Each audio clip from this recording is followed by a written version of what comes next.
Hello and welcome to Westman This Week. I'm Jennifer Klein, and here's what's making headlines. Terrifying moments at a local restaurant as armed and masked people barge inside. The bald prairies where downhill skis are hitting slopes more than ever. And look out, the animals are acting like animals. We will have those stories and more coming up on Westman This Week.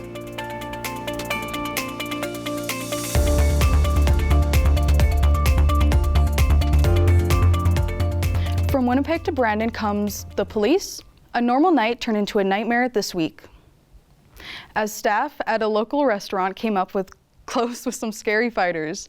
Our Kira Stephen has more. It was another Sunday night at Dairy Queen until this moment. Dairy Queen was in the last hour of being open when armed Winnipeg police stormed into the store with no explanation. Carter Roberts was the supervisor in charge that night when everything happened. There's people here from the police service, and there's somebody in our washroom.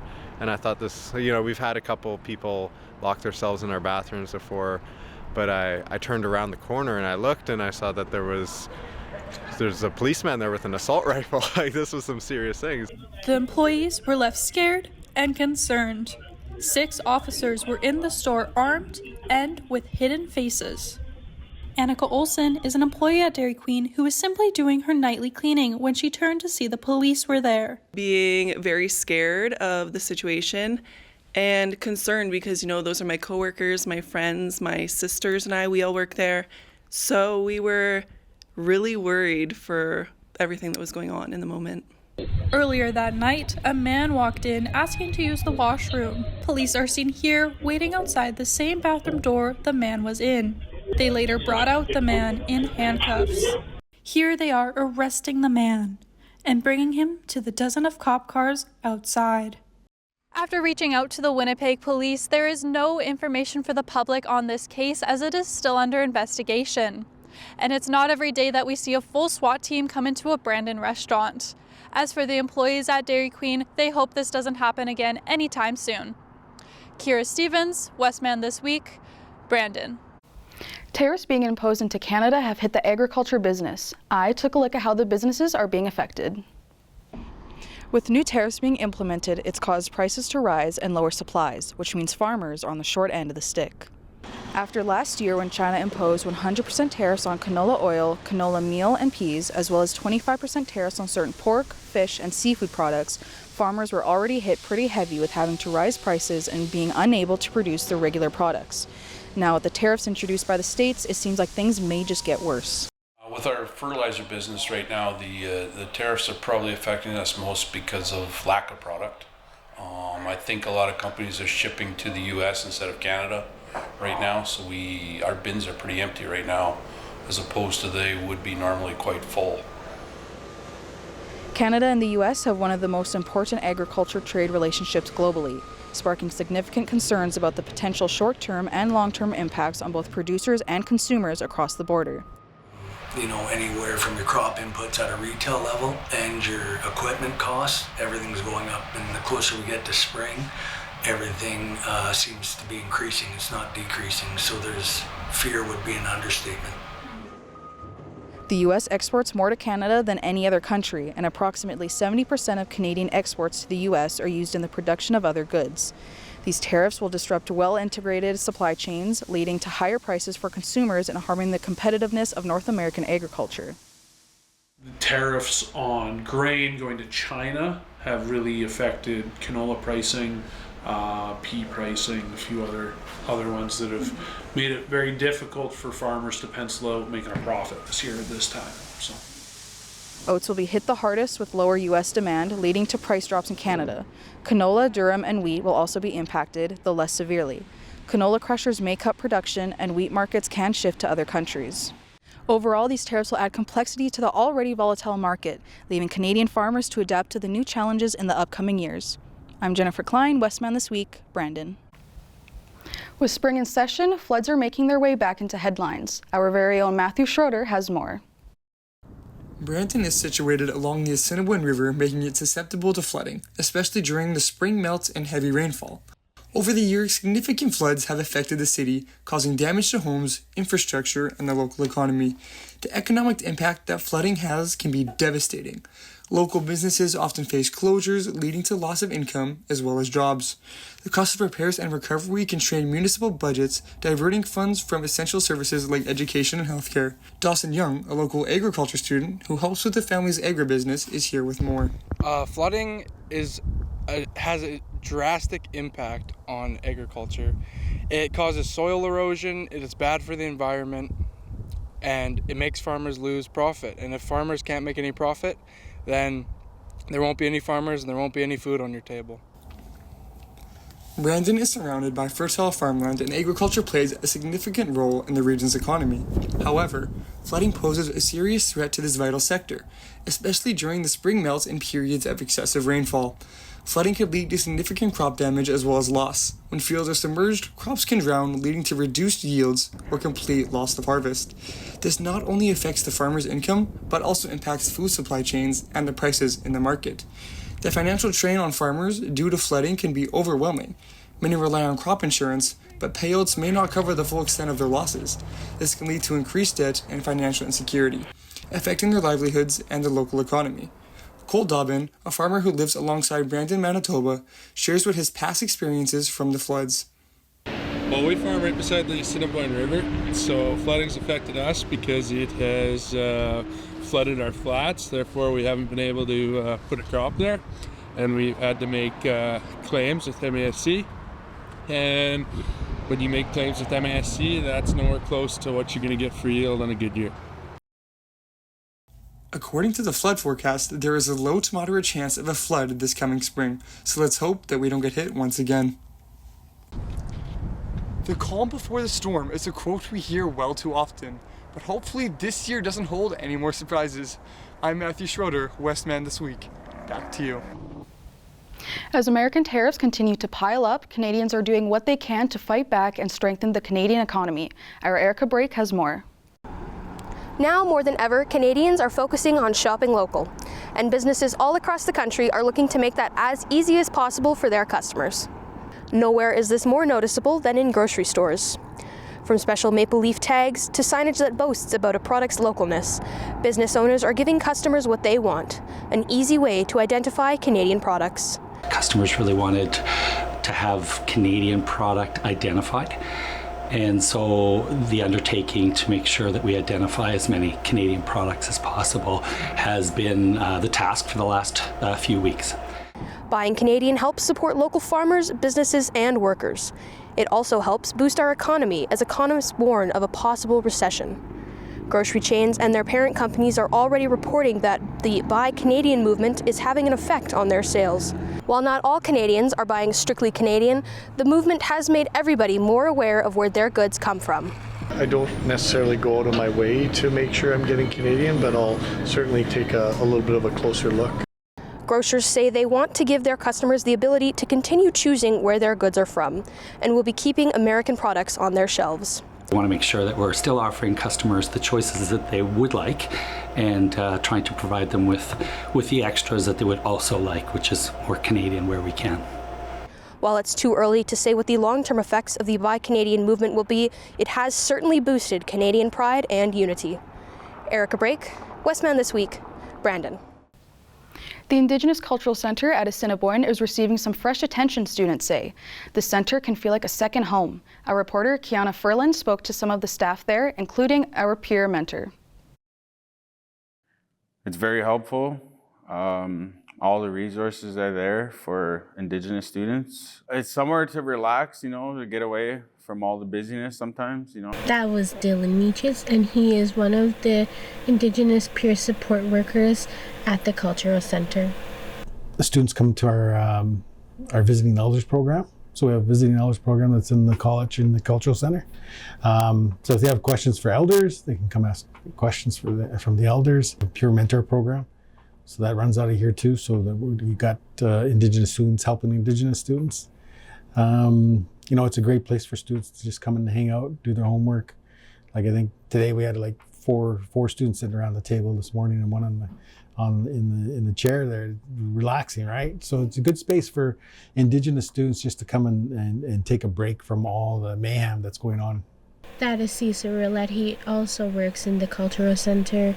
That was him explaining a little bit of what happens when you work with the peer support group.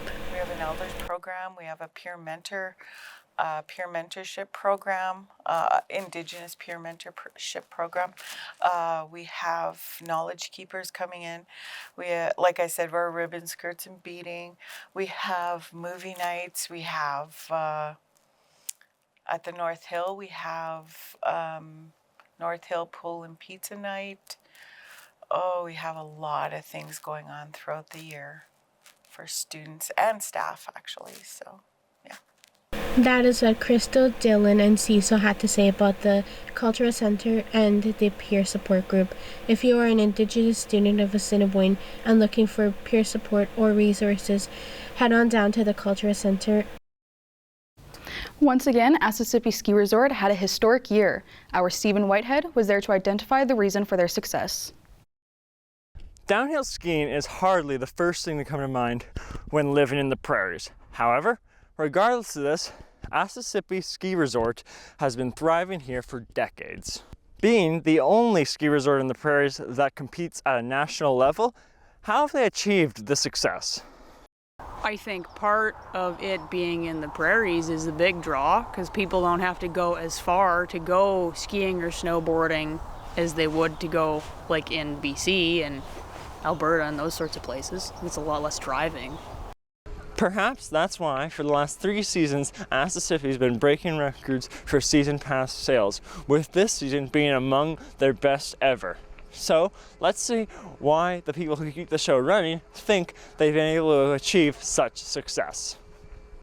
The location's good, all north facing, so it helps with for us to keep maintaining the snow, which is ideal. We can keep snow here a bit longer than most other places. Yeah. As the skiing season wraps up and things slow down here at the hill, the regulars here at Assiniboine wonder, how will the resort continue to thrive and push the standard for downhill skiing here in the prairies? Stephen Whitehead, Westman This Week, Assiniboine. That's all the time we have for local news. We will take a short break. Sophia will be in with international news. Back in 30.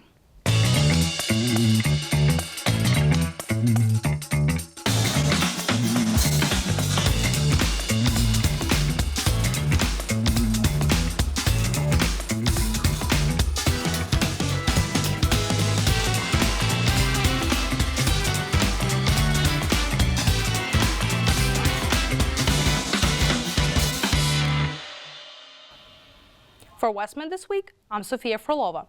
Here is a look at some of the stories making international headlines this week. In an apparent breach of U.S. national security, The Atlantic's editor-in-chief says top Trump administration officials accidentally sent him war plans. Jeffrey Goldberg says he was included in a group chat about military strikes in Yemen.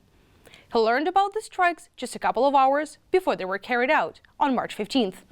A National Security Council spokesperson says the messages in the group chat on Signal, an encrypted messaging app, appeared to be authentic. The White House is now reviewing the use of the Signal app over concerns that too many staffers are relying on it. Most economists say Americans are in for sticker shock if the president follows through on newly announced auto tariffs.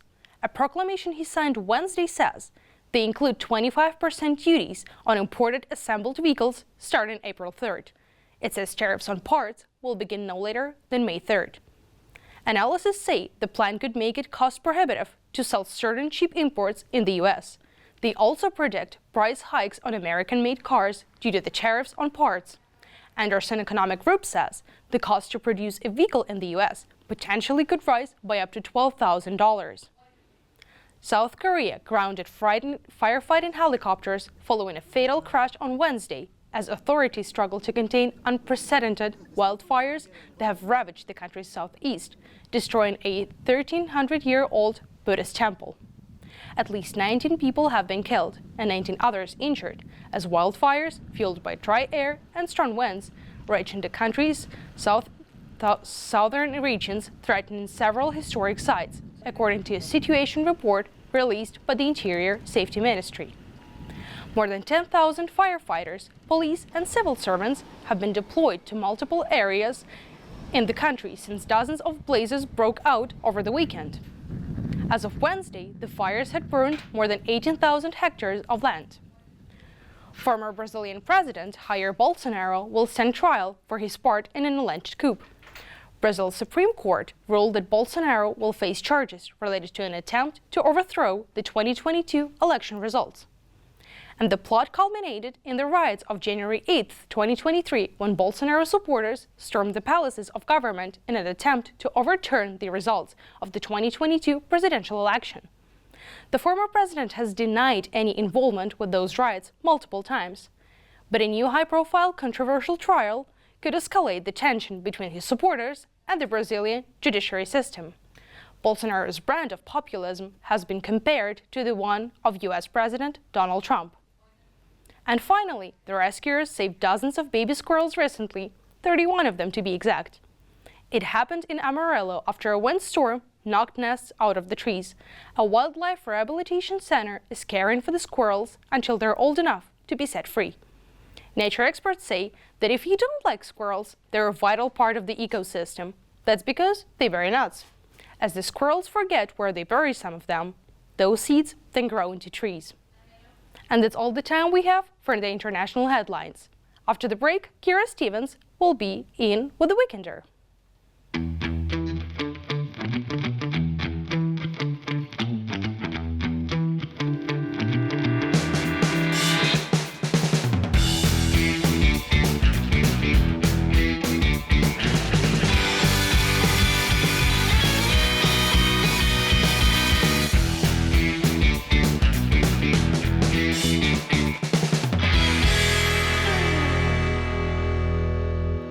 Hello and welcome to The Weekender for March 28th. I'm Kira Stevens. Here's what's happening in and around Westman. Roll up to Minnedosa this Sunday morning for the Youth Bowling Fundraiser. A pancake breakfast with all the fixing awaits you at the Minnedosa Curling Complex, March 30th from 9:30 to 1 p.m. $15 for ages 13 plus, ages 6 to 12 is $10, ages 5 and under is free. Rock and country will hit the stage tonight at the 40. Roulette is playing a blend of your favorite covers. $10 cover charge and photo ID is required. Then on Saturday night, the Incredibly Hip rolls out all your favorite Tragically Hip tunes. Then the Stoneheads follow up with the cover of the Headstones. It's a rockin' good time at the 40. Tickets are $18 in advance or $25 at the door. Chris Froome plays at the Lady of the Lake Friday from 8 to 10 p.m. Chris is a solo acoustic singer-songwriter, and he'll be playing some of his favorites, assuring an intimate evening of live music. He blends original songs with timeless classics. Tickets are $5 at the door. Want to keep your Sunday night cold? At the WMCA, Frozen in Time is performing. There's sing-alongs and story times with the two princesses from the Disney classic Frozen, perfect for the kids and the whole family. There are two performances on Sunday, one at 11 a.m. and at 2 p.m. Tickets are $35, and for VIP, it will be $44. Go to wmca.ca for more information. This Saturday, March 29th, from 1 to 4 p.m., join artist Marin Curtis for a powerful picket sign workshop. Explore the history of protest posters and learn how to create your own using impactful composition and language. This free workshop is a call to action. Strong language and topics will be discussed. RSVP through the link on their Instagram and bring your voice to the fight. For the movie buffs, you can catch A Working Man starring Jason Statham as a man on a mission to save a kidnapped girl. Also showing is The Chosen Last Supper Part 1, a retelling of the Last Supper tale from biblical times. For more info about those shows and more, check landmarkcinemas.com.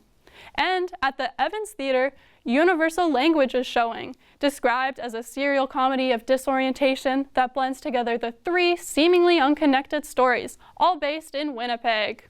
Support the locally made movie. There are showtimes at 7:30 Friday and Saturday, and with a matinee on Sunday at 2 p.m. Tickets are $6 and concessions are $2. And now turning to the weather, on Friday we'll see some snow with a high of -4 and a low of -9. On Saturday, look for partly cloudy conditions, high of -6 and a low of -17. Sunday, we can expect sunny skies with a high of -5 and a low of -13. So it'll be a little cooler this weekend, but back to warmer temperatures next week. And that's what's happening in Westman. For The Weekender, I'm Kira Stevens. Don't go anywhere. Stephen Whitehead is up next with sports after the break.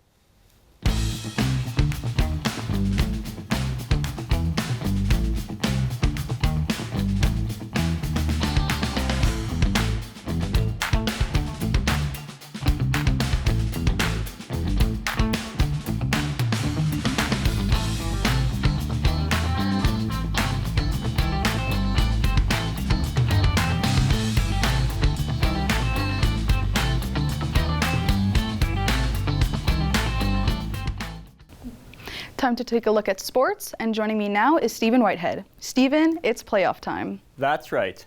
The Brandon U18 AAA Wheat Kings were in the finals and fighting for their playoff lives on Wednesday night. They were down 2-0 in the series and were looking to force a Game 4. Early in the first period, the Wild would get on the board with a goal from Luca Pira, but then later in the frame, Winnipeg would add to their lead with a marker from Carter Bellew. However, in the second, Brandon would get back in the game with a goal by Cole Dupois. Late in the period, Dupois would score another goal to tie the game up, going into the third. The Wild would take the lead with a goal by Ludovic Perrault, but the Wheat Kings weren't done, as Jackson Brick would tie the game at 3 apiece halfway through the period. 60 minutes wasn't enough to find a winner, and overtime was needed. But 7 minutes into overtime, Ludovic Perrault would score the championship-winning goal for the Wild. So, the Winnipeg Wild would win the series 3-0 and become the 2025 Manitoba U18 AAA champions. They will now advance to the Western Regionals in Kenora, where they will take on the Kenora Thistles, Thunder Bay Lightning, and the champions from Saskatchewan. However, this will advance to the 2025 TELUS Cup in Chilliwack, BC. While the AAA Wheat Kings have been eliminated from the postseason, the WHL Wheat Kings are getting set to play in the first round. The Wheaties managed to win 2 of their last 3 games in the regular season, but it wasn't enough to secure first place in the East Division. Prince Albert finished first in the East Division and put them into second place in the Eastern Conference. Brandon finished second, which has them in 5th place in the conference, and Saskatoon ended up in 3rd in the division, so they get the 6th seed going into the first round. The 3 teams only separated by 1 point each, so it was a tight right down to the wire. Swift Current ends up in the 8th and final playoff spot.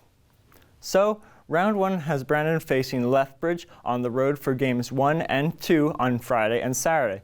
Games 3 and 4 will be played in Verdun at Tundra Oil Place next Tuesday and Wednesday.